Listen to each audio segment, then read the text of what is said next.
For the top international news headlines, we now turn to our Sunho at the News Center. After shaking up the financial realm, China is rocked this time by two major explosions.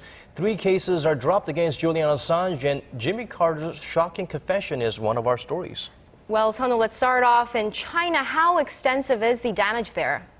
Yes, well, as of now, at least 50 people are reported to have died, including 12 firefighters, and more than 700 have been injured by blasts at a warehouse in Tianjin.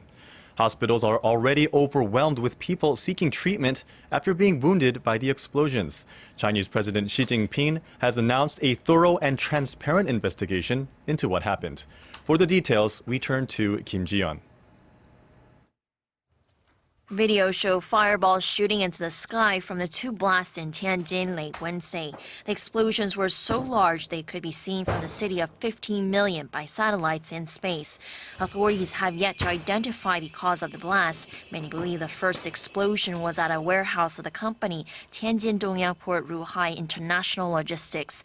The shock waves were felt kilometers away and sent broken glass flying from shattered windows and fish tanks.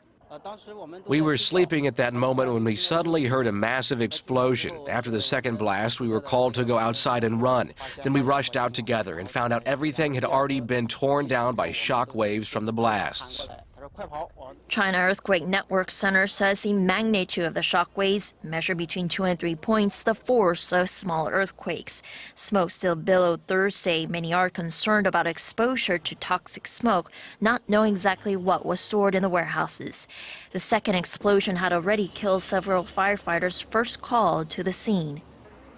Very worried, very worried. At this moment, we don't know what chemical is in the air. We are worried it may be toxic and harmful in the future. Chinese President Xi Jinping has called for all-out efforts to minimize casualties. He also promised a thorough investigation. Kim Ji-yeon, Arirang News.